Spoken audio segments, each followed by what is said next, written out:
JFK's death occurred 3 years into his presidency in Texas. How did his death personally affect you? First of all, I was working in Washington at the time and one of the main reasons this was in 1963. This is a little over a year I've been in Washington. And one of the reasons I took the job with the United States Department of Justice was because I admired John F. Kennedy so much. And so I was, in Washington. I was at the Justice Department working about 1:30 in the afternoon, and my secretary came running and screaming that the president has been shot. And I'd been there for over a year. There was always kind of rumor, there was always kind of hysteria around everything. But in those days, nobody had any TV sets except right the floor above me was where his brother, Robert F. Kennedy, office was. He was the United States Attorney General and, nominally my boss. I mean, I had met him the second day I was working. But in any event, so I knew there was a public relations office, a public information office across the hall from Bobby Kennedy's office. So I ran up the stairs and turned the corner, and there was already people congregating and some people crying. And I said, "Oh my God, it's true." And I went there, and sure enough, I watched it outside JFK's brother's office at the public information office of the Justice Department, and heard that Kennedy died, and I started to cry. And it was just terrible. Washington was a mess. They closed down the government, and I had to figure. I would take the bus to work. I had to figure out how to get home, and everything closed down. And to me, it is. I've lost obviously family people like your grandmother. But as far as a public person, this was the most, to this day, one of the worst things that ever happened to me was the assassination of John. I started almost crying thinking about it. Oh, wow. Did you participate in the March on Washington since you lived in Washington, D.C.? Yes, I certainly did. And that was a few months earlier in 1963, the end of August of 1963.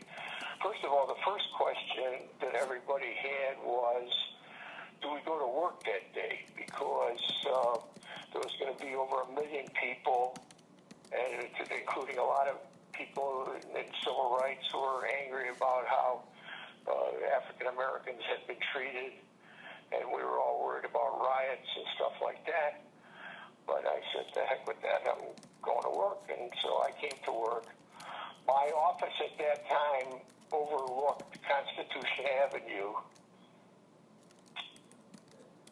And so anyway, all of a sudden it started. It was just people walking on a pretty warm day. And you looked outside and you saw all these black folks walking along and happy and smiling and having a good time. And so I was standing there with two guys that I was friendly with. One was from Texas and one was from Georgia.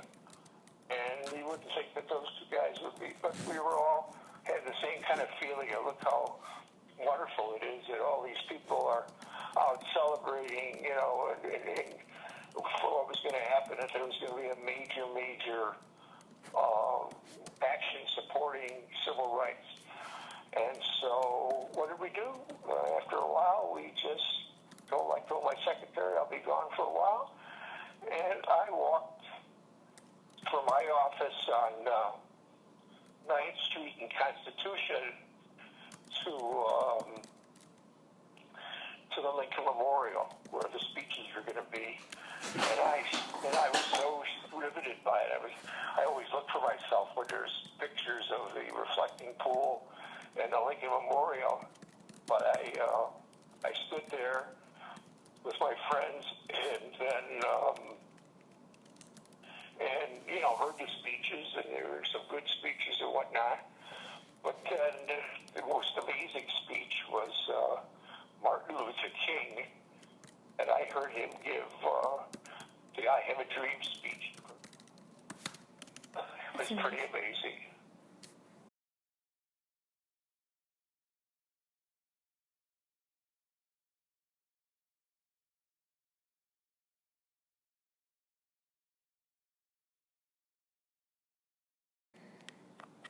Do you think the march had a strong outcome? I think that it was a very, very important thing in civil rights movement. Nothing is a straight line, and to this day, and it's 52 years later, there's still a lot of work to do. But as far as bringing to the forefront the plight of how America had treated the African Americans from after the Civil War, and the discrimination and whatnot didn't allow them to eat in restaurants, didn't allow them to travel, had to sit in the back of the bus, and couldn't get jobs and all this other stuff. It really brought it to the fore, and I think there's been tremendous inroads of that stuff. And I'll tell you even more, what I really marvel at today is the young person today, people today, how accepting they are of black people, that there's much less discrimination among the future leaders of America, your generation, and and so I think that march was so successful and so amazing that I think it had a large factor in the improvement, not the solving of the problem. It's still, as long as there'll be people who discriminate against people who are different than other people. But this is, I think, there's been a major, in the last 50 years, a major upturn in acceptance and in respect for African Americans, and that march was the pivotal event, and that's why they have a national holiday honoring Martin Luther King, because he was the leader of it and gave one of the great political speeches of all time. Wow. How did you first come to hear about the death of Robert Kennedy? Well, that was terrible. Like I say, he was nominally my boss when I got to the Justice Department, and the second day I was there, he came into my office, and because sometimes he would go to meetings, and he would want to meet regular people, So I was sitting there I had just started the day before. This was on August 14th, 1962, and I started the day before, and you'll hear what I was doing because it's part of the story. But in any event, Bobby came in. I had my head down because nobody was looking for me. I didn't even know whether I was a lawyer yet or not. I'd taken a bar exam, but I hadn't been told whether I passed it or not. So I'd gone down there to try civil tax cases for the government, but I was just working on something else, other things. And the door opened, I didn't even look up, and I heard his voice. I thought it was the President of the United States because they're both from Boston, and, they sort of sounded alike, but it wasn't, because I never had heard Bobby before that. And it turned out to be Robert F. Kennedy. And he comes in, he says to my office mate, he says, what are you doing? He talked like that. And the guy says, I'm doing this case, doing that case, doing this case, doing that case, all these important things. And then he turns to me, he says, what are you doing? And I said, well, sir, if the truth be known, I just started yesterday, and right now I'm filling out medical insurance forms for myself. So he cracked up. He started to laugh. He says, well, that's great. He says, 6 months from now, you'll own the place. have a good day, and he left. So, and then one time a few months later, he would have a bunch of the lawyers come up after work and sit around and talk about various things and drink beer. Everybody drinking out of a glass. The Attorney General was drinking right out of the can, and we were sitting around talking about what people are doing and what's going on in the South. It was amazing, to be in that office with him. And so, and then his brother was killed, and then he left, and he became the United States Senator from New York, and then he was challenging Lyndon Johnson in 1968, the sitting president, to be president, and he won the California primary. And in celebrating the California primary, this guy assassinated him. Well, that happened, in California time, maybe about 11 o'clock at night. It was 2 o'clock in the morning here, so I didn't even know anything about it. I didn't have the radio on or anything. I got to work, and all of a sudden I heard that Bobby had been shot and killed. And I basically left my office and just walked around. I was on Park Avenue.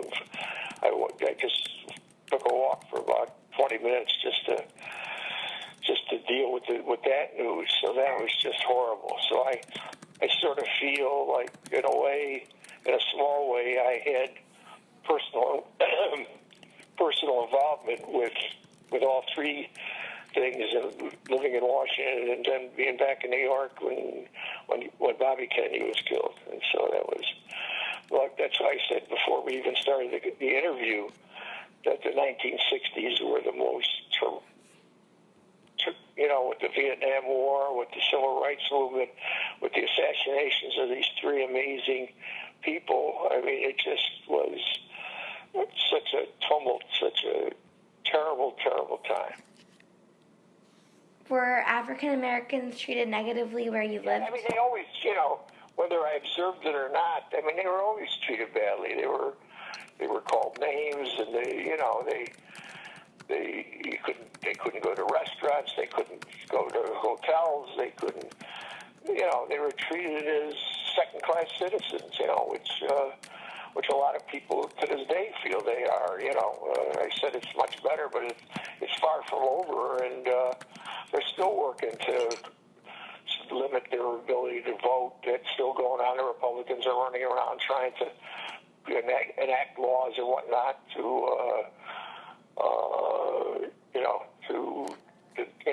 infringe on African American people. So it's and everybody, Jewish people, other minorities can claim that they're being treated badly, but nobody had to put up with slavery and being enslaved and ripped away from their parents and whatnot from Africa and brought here and all that stuff. I mean, it just is a terrible thing,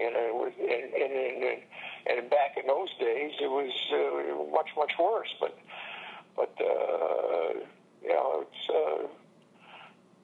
discrimination against blacks was rapid. But I think there's hope. I really do. I think I see the way the young people walking on the street and whatnot, dealing with people they know who are African American, and there's real bonds of friendship that I can see. That people act much nicer. They don't even know what white people would treat them so badly and call them names and whatnot. They just think it's all horrible. And did you participate in a lot of civil rights protests? No, I didn't. I must admit that I didn't. It's not something that I was involved in. Rabbi Stern, you didn't know him, but our rabbi at Westchester Reformed Temple, for example, he went down to Mississippi. He marched in a civil rights demonstration down to Mississippi and Alabama. I mean, I know people that did it. I didn't know them then, but I didn't. I was in school. I had things to do. I had a young family to deal with. Whatever it was. I was not somebody who participated in, actively. I participated in how I voted and who I voted for, but and voted for people who I thought would help pass laws to help it. But I must admit I didn't participate in any civil rights things personally myself. How did you first come to hear about the death of Martin Luther King Jr.? So that was in April of 1968.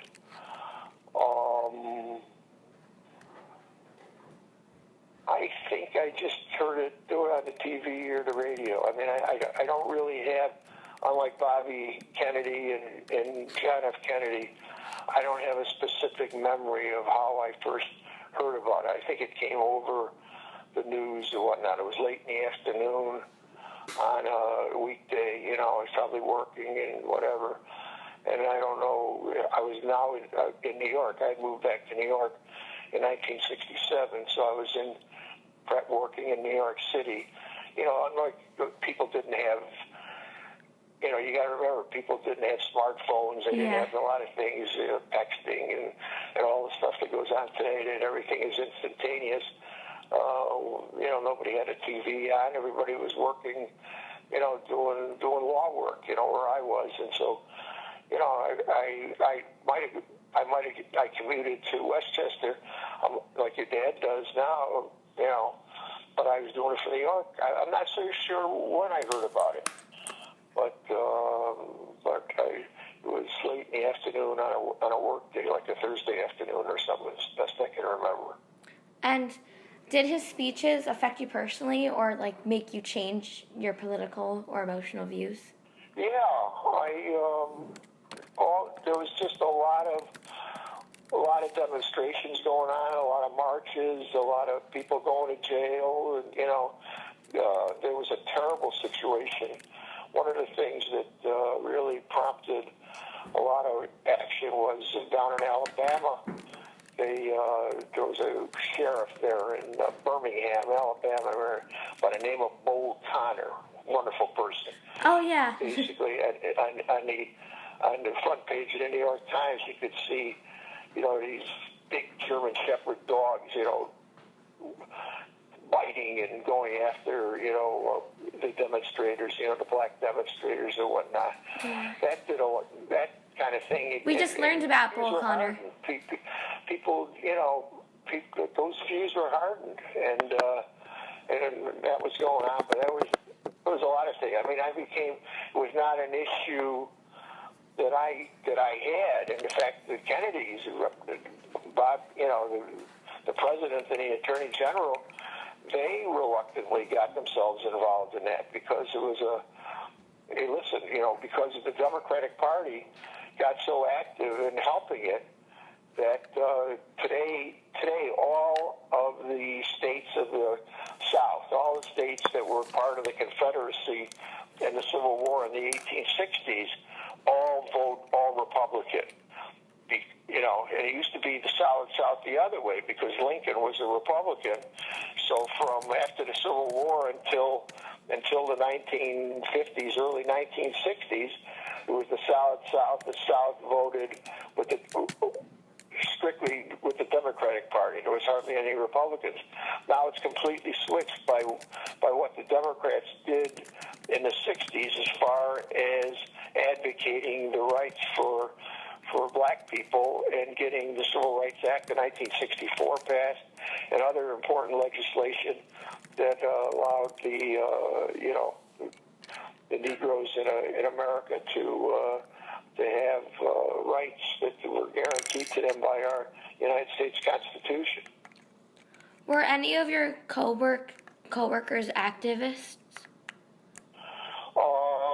No, because like when I was with the government, we had some African Americans who were lawyers there, but basically they were serious people. They didn't get involved. There was a fellow in my section of the tax division who was at Harvard, graduated from Harvard Law School. His name was Tex Wilson. He was from Texas. He did some advocating, but I wasn't part of that, so I didn't really know personally. Basically, what I knew was what I read in the paper and watched on TV and read that kind of thing. I didn't have first-hand personal involvement with people who were active and involved. Okay. So now we're switching gears and going to the Cold War. So after being allies during World War II, the Soviet Union had the capability to create nuclear bombs, and the Soviet Union threatened to drop these bombs on the U.S. So did your workplace have to practice bomb drills? Yes. First of all, it was back when I was at the University of Michigan in the late 50s, and then in law school in the early. I mean, everybody had it. You had like you have when you were in school. Maybe you probably still do fire drills every once in a while. Yeah. They had bomb drills and they had bomb shelters, and there was quite a bit of hysteria about what to do. People were putting a bunch of food in their cellars and whatnot, in case something would happen. But it was a very perilous time as far as that, and Russia was and then China, both were communist countries, and both of them were very formidable arsenals of nuclear weapons eventually. And, there was a very anxious time for people living at that time, worrying about, nuclear bombs, And one story that's amazing is in 1963, the United States found out that the Russians had put atomic weapons and missiles in Cuba, 90 miles away. Cuba had a revolution in 1960. Yeah. And the leader of Cuba, Fidel Castro, became, a communist, and his country became communist, and the Russians, their economy was terrible, so the Russians basically supported them with lots of money and whatnot, and they cooked up a plan to what do you call it? To install the missiles. Put missiles on Cuba 90 miles away. For a missile to come from Cuba to us when it's 90 miles away, nobody's going to be able to act in time to do anything about it. So that was terrible. So that was called the Cuban Missile Crisis, and that was the thing that most got to me because I was living as I said earlier, in Washington. One of the things we did every Sunday morning, I would come into the city and meet up with a bunch of my friends, and we would play touch football right by the Lincoln, right in an area in a park between the White House and the Lincoln Memorial. And we were all down there that Sunday when the Cuban Missile Crisis was at its worst. There was a Cuban ship, a Russian ship going towards Cuba. There was a question about there was going to be an embargo, that the United States was going to stop the ship, which in its own way is an act of war. And the question was what would happen, and there was all kinds of things that were doing, which everybody was worried that we were at ground zero. We were right there in case the bombs started flying. But we all said that when we were playing football, and that's what we did. And one of the great things that President Kennedy did in his three years or so was stand up to the Russians and force them to back off. And they turned the ship around, and and they agreed to take the missiles out of Cuba, and the world was safe for another time. But that was another kind of horrible thing that everybody had to deal with when as far as a tumultuous decade of the 60s. So you felt a lot safer once JFK passed the Limited Nuclear Test Ban Treaty? Yes, and I feel everybody felt much safer as far as the nuclear test ban treaty and the successors of it, with both Republicans and Democrats, have continued making agreements with the Soviet Union until the Soviet Union disintegrated in 1990. But as far as bringing down armaments, and of course that issue continues today. There was been a whole fight about with Iran having the capability of putting together bombs and delivering them with missiles. And there was a huge fight that just went on the last few months here in the teens in 2015. So that continues. But clearly the test ban treaty was a very important thing, and established a course of conduct to reduce the amount of nuclear armament that each of these superpowers have. Which radio stations were popular? What radio station back then? Yeah. Well, I don't think when I really know radio is when I was a kid. I probably listened to I listened to rock and roll music. I liked Elvis, I liked the Beatles, and as far as television, I never watched too much television except news and sports. But I love Lucy and programs like that. But I was not big on radio except maybe in the car. But it was mostly music. Were you interested in African American artists, and did their uprise in sharing their music empower you? No, I don't think I paid much attention to that. I don't pay that much attention now either. I just don't. So I don't think it's anything about discrimination, but a lot of modern artists I don't pay much attention to. But Yeah. But it's not something that was ever your grandfather's interest. And what was it like watching as the Beatles changed rock music forever? Well, they were amazing. They were really amazing. That they came over here, with their long hair and their funny kind of accents, and at that point, they really took over one amazing top rated selling song after another, and they certainly were in their own way a revolution. But this was a good revolution. They looked like a bunch of nice fellows. They were on television. And Sullivan, I remember they made their first appearance on a very popular program, and it was on at 8:00 on Sunday nights. And people were going crazy. And the teenagers, people your age, were like, especially the girls were screaming, and they would see them and start screaming.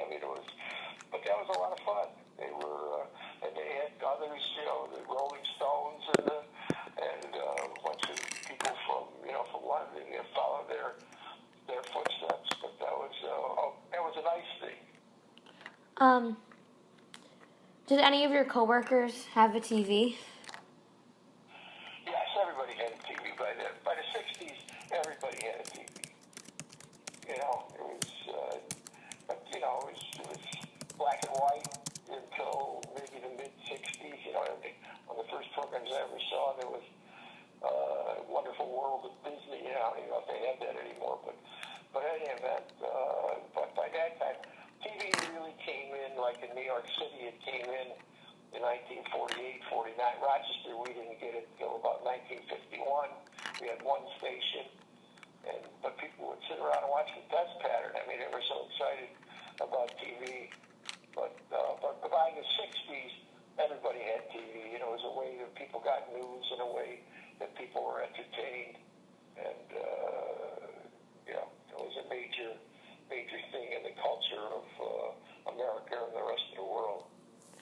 Did you go to the movies a lot? And where you lived, were there separate theaters for African Americans and for whites?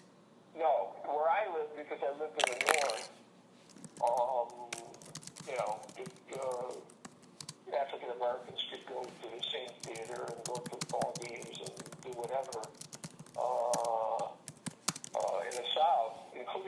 Washington, D.C. Joyce grew up in Washington, D.C. She could, it was like a southern city, Washington, D.C. It was a border place. But I think if she were talking here in this interview, I think she'd remember movie theaters where when she was a kid, like 7 years old or something, that African Americans could go sit in the same theater with them, or had to sit in the back or do something. But I never had that. In the North, we didn't have that. During the Vietnam War, the U.S. was a principal ally to South Vietnam. U.S. forces were installed into South Vietnam as protection, and according to History.com, the Vietnam War was not a popular topic to Americans, and many Americans were not fond of the endeavors. How did you feel about the Vietnam War? Well, I was on the wrong side of that issue for a long time. I thought our country knew what was doing, and had done so well in World War II and the Korean War and whatever, and I didn't really fully. It was a complicated war. What it was. You had a bunch of parties. You had North Korea, which was communist, and South Korea, which was sort of like a democratic thing, and then you had another group called the Viet Cong, who basically were trying to stir up trouble and get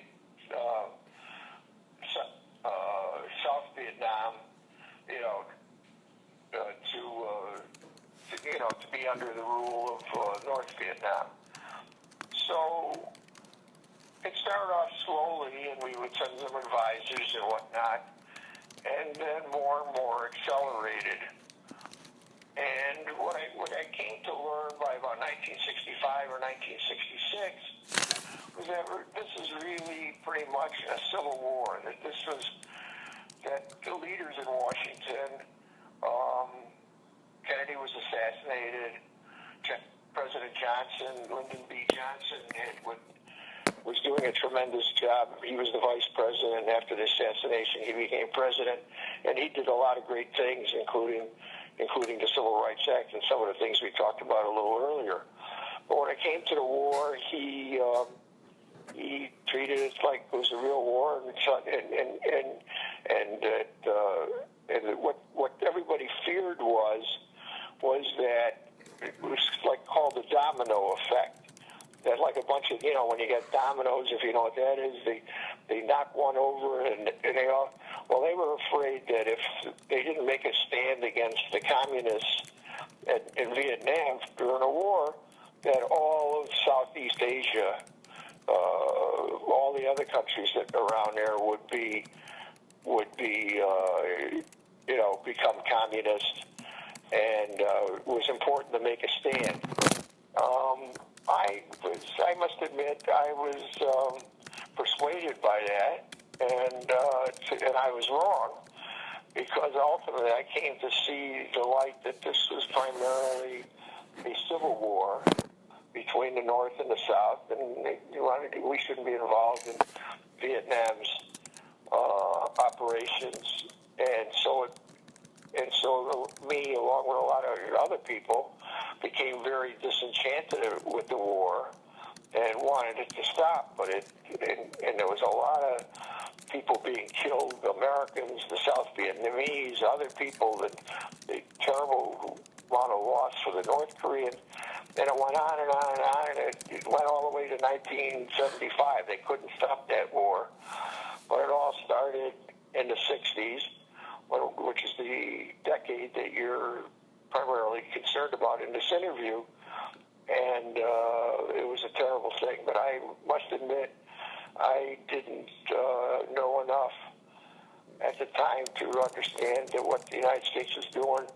But by 1990, 1965, 1966, I was against the war and voted for people who were looking to pull us out and stop it. All right. The space race was a competition in which the Soviet Union and the United States tried to prove their technological dominance. So ultimately, it was a race to see who could land on the moon first. Were you interested in the space race? Very much so. Very much so. This is something I was really interested in. I always liked space and, whatever.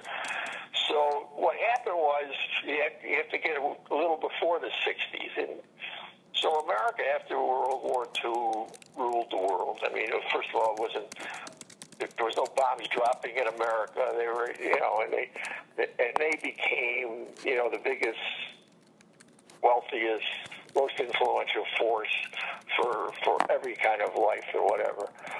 And so everybody was feeling pretty good about how good America was. And then all of a sudden in the 50s, in 1958, the Russians put up a satellite. They were able to have a rocket that's big enough to lift, whatever was relatively small, and put it up in space to have it orbit the Earth. That was called Sputnik. And so all of a sudden that drove Americans crazy, that with all our money and with all our scientific know-how and all our people that know about rockets and whatnot, that these darn communists are able to do such a thing. So in the 1960 election, that was a major issue between Kennedy, and Kennedy. Well, it wasn't so much of between Kennedy and Nixon, but whatever it was for Kennedy was claiming that if he became president, he would have a man on the moon by the end of the decade. All right?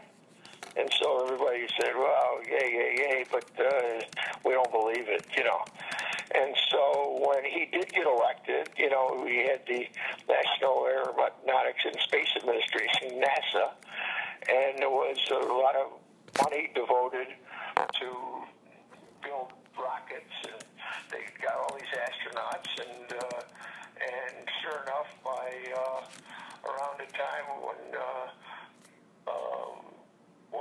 Elaine was pregnant with your mother, then we were on a trip to California. We went to a place that had color TV in Oregon to be able to watch the landing on the moon. Of course, they didn't have colored TV cameras on the moon, black and white, so we didn't need such a fancy thing. But in any event, we were really interested, and we were there when I watched Elaine and I watched Neil Armstrong land, on the moon in 1969. A few months before your mother was born in December of '69. So anyway, that was something that I paid a lot of attention to.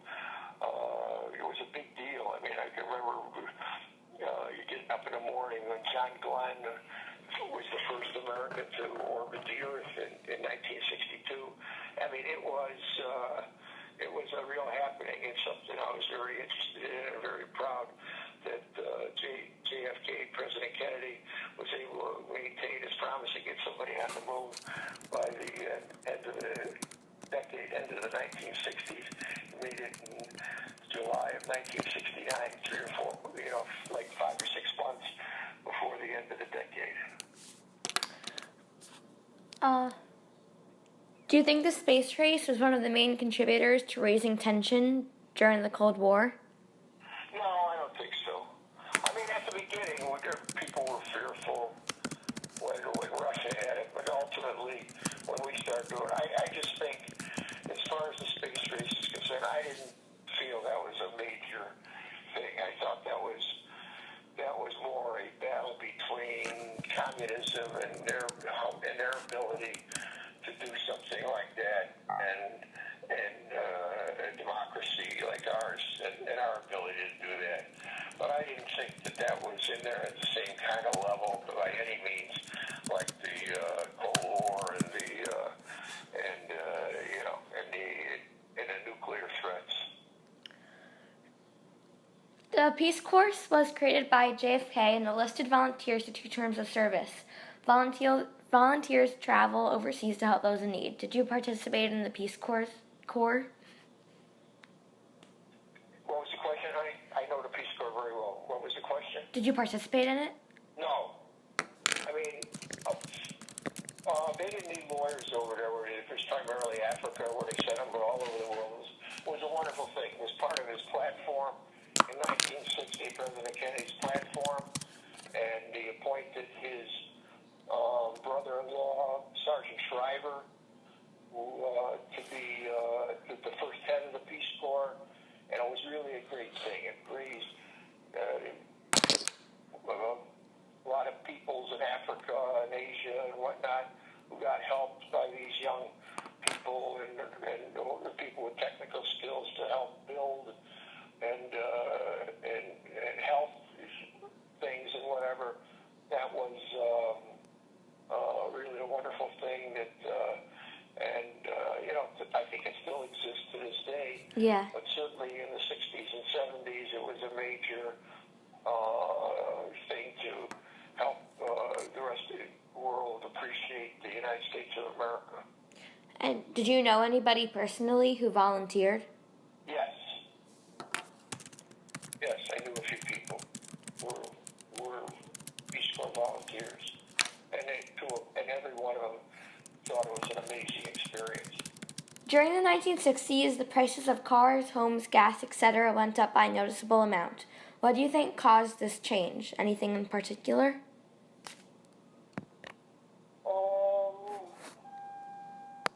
Well, people were becoming, after the war, things were, there was a great pent-up demand because something called rationing, and you couldn't spend your money. People were working hard, and they had a lot of money to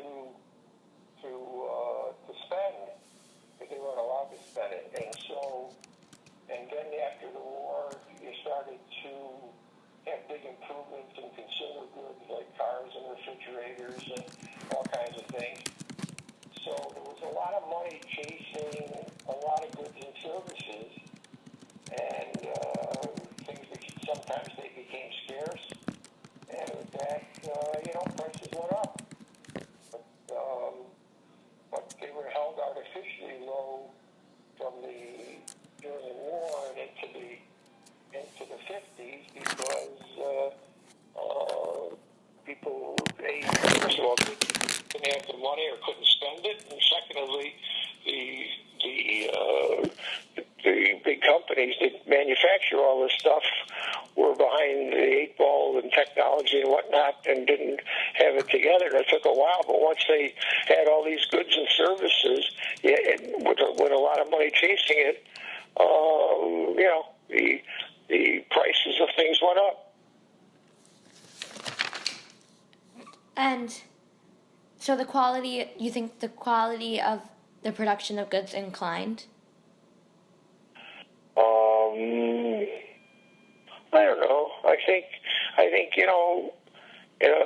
certainly in a capitalistic society like ours, if people aren't going to turn out good products, they might fool people for a while. But if they don't turn out good products, they're going to go broke. And somebody will come along with a better product, a better mousetrap, and produce something that'll be better, and that will stay. So I don't think that's a major factor in when I think about the 60s. Were there fewer cars than there are now, and were trains and buses more popular? I would say that probably, a big problem in America is the fact that we emphasized the automobile instead of public transportation. Back then gas was so cheap, the oil was so plentiful. There was a lot of countries like Russia, like China and India that weren't really manufacturing very much anymore. and gas was 20 cents a gallon. So people had their own cars and were able to do stuff. I think there's a lot more people today. I mean, in the 60s, we had maybe 125, 150 million people. In the United States, we got well over 300 million people now. But, of course, there's many more cars people are driving. But I think one of the things that if we had to do this all over again would be that a lot more subways and trains and technology should have gone into that, rather than so much money being spent on the roads, all these parkways we have in New York and all that. I mean, there's been too much emphasis on the automobile, and most of that's because people like the freedom, and most people could afford it because gas is so cheap. Can you imagine 20 cents a gallon for gas?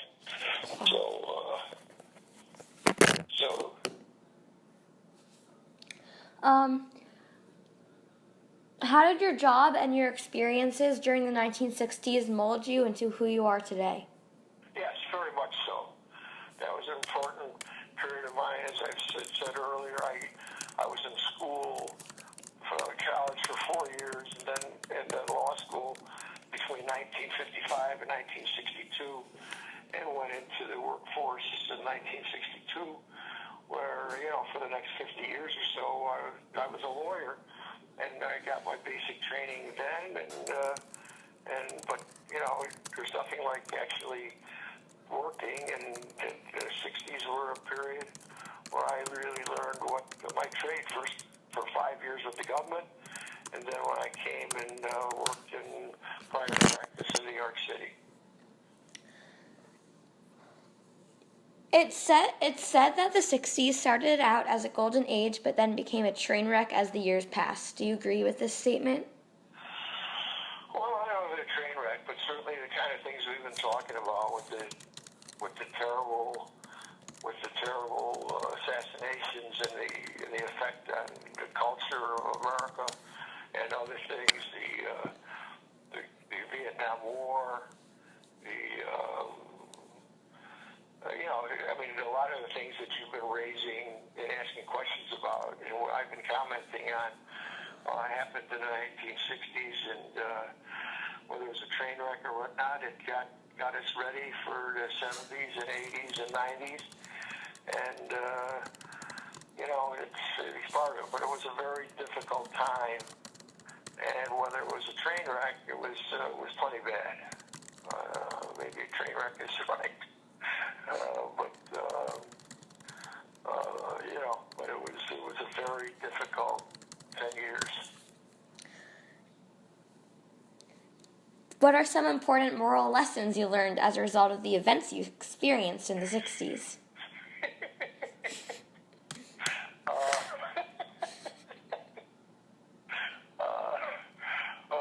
Run for office and become knowledgeable voters, and try to have good people be not only your presidents, but your congressmen, your mayors, and whatever. It's so important for leadership. There's so many things that could go wrong and did go wrong with things that people weren't acting in the right way, and maybe they weren't qualified or whatnot. That's certainly a lesson of the Vietnam War. I think the lesson of Martin Luther King and the civil rights movement and eventually movements that help other minorities and whatnot stand for themselves. I mean, I think that certainly it made me much more aware of the plight of the African Americans and whatnot, and made me much more sympathetic to what they had to go through.